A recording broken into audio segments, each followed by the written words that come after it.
mes vabalistai.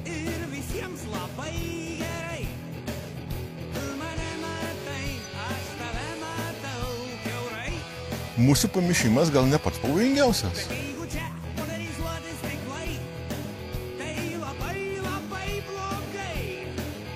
Vabalistai visi tiesiog geri žmonės. Vabalų gerbėjų bendruomenė tai yra turbūt pati tolerantiškiausia, draugiškiausia.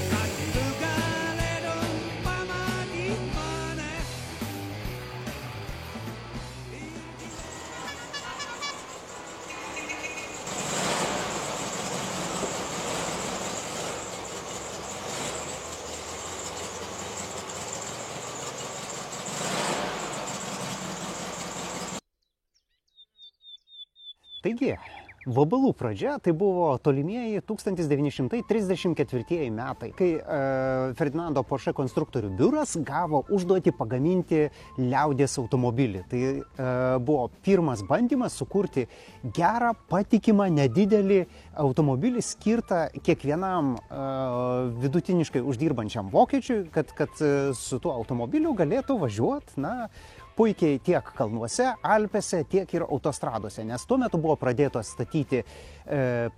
statyti greitkeliai, autostrados Vokietijoje ir automobilizmas pradėjo labai greitai vystytis.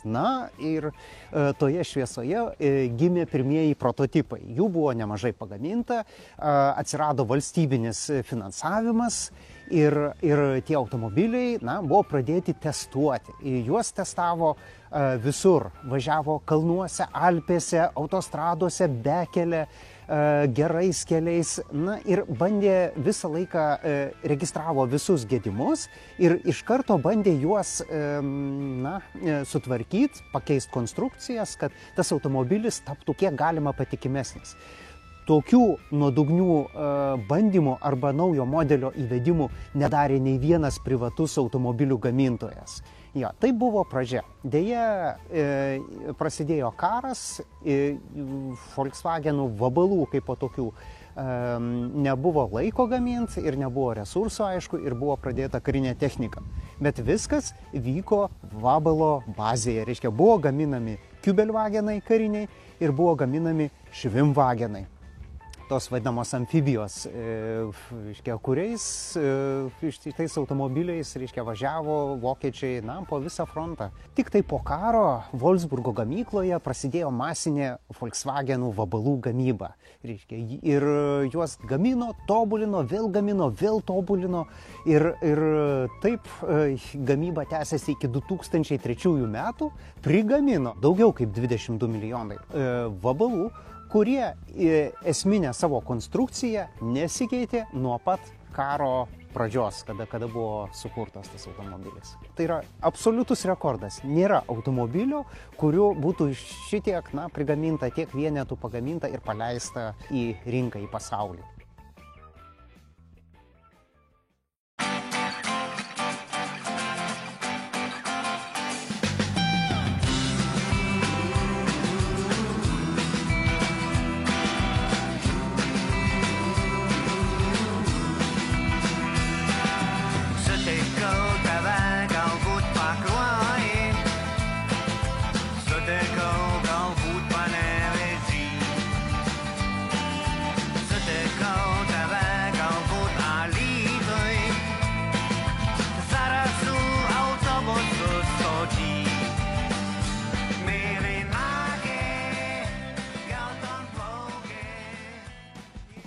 Lietuvoje klubo pradžia laikyčiau 1996 metai, kai rudenį susibūrėm į pirmąjį vabalų susitikimą. Tai buvo rudeninė šventė, kur susirinko 7 automobiliai ir, reiškia, mes labai šauniai pasišnekėjom, pasivažinėjom po Vilniaus miestą ir tai buvo ta graži pradžia, kuri tradicija tokia tęsiasi ir iki šiandien. Šiandien klubas yra išaugęs labai, reiškia, turim daug narių, reiškia, geros tradicijos, reiškia, organizuojam didžiausias oldtimerių šventes Lietuvoje, į kurią susirenka 100 ir netgi daugiau automobilių. Ir, reiškia, tos šventės tęsiasi, toliau vystosi, bendraujam su kitais klubais, ateina nauji nariai, netgi, kas įdomu, antra karta jau ateina.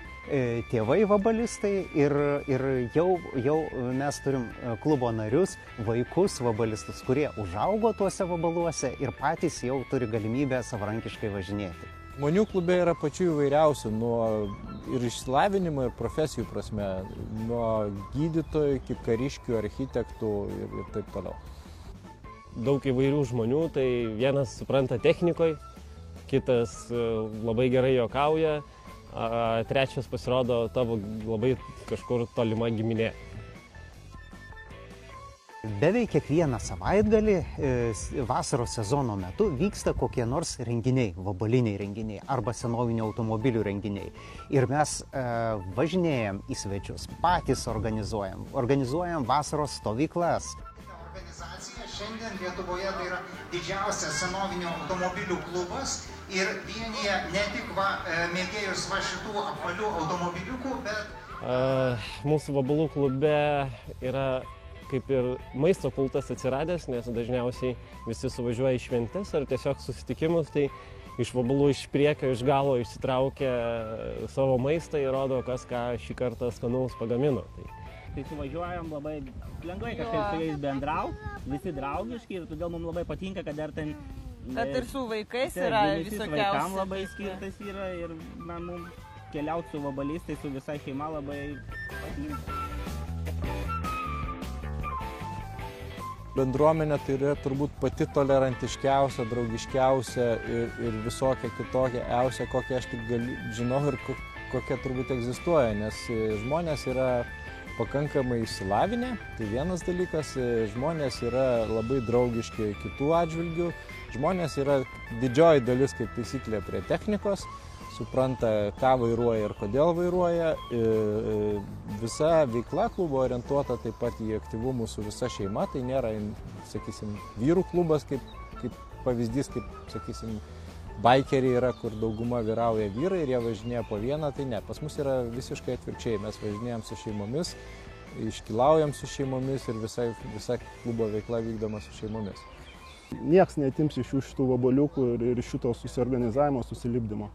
Kadangi tai yra bacila, kurią užsikrečiama labai staigiai, tai va čia ir mano giminės tarpe yra pakankamai daug tokių jau, kurie užsikrėtė.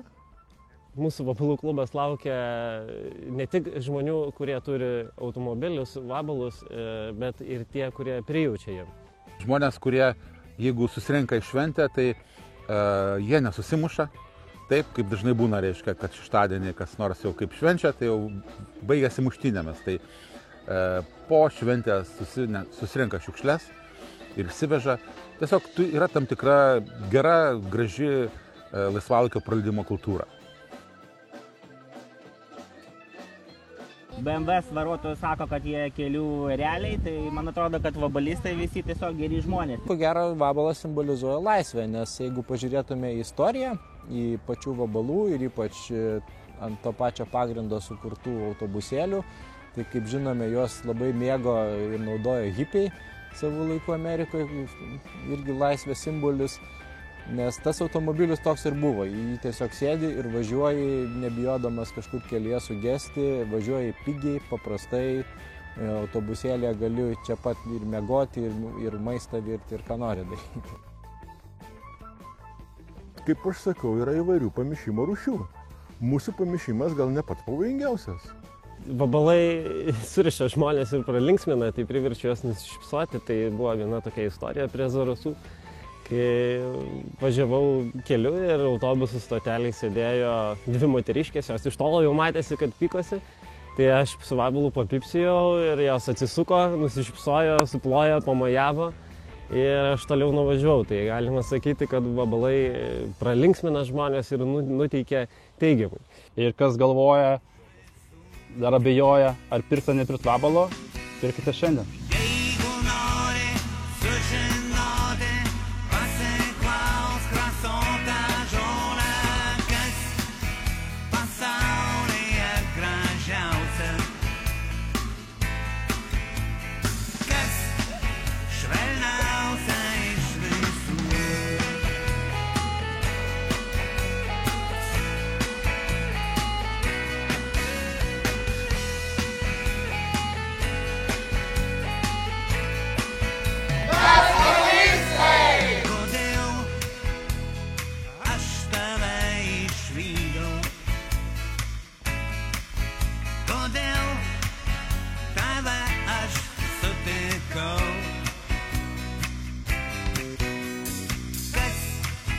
Manyje taip užstrigo,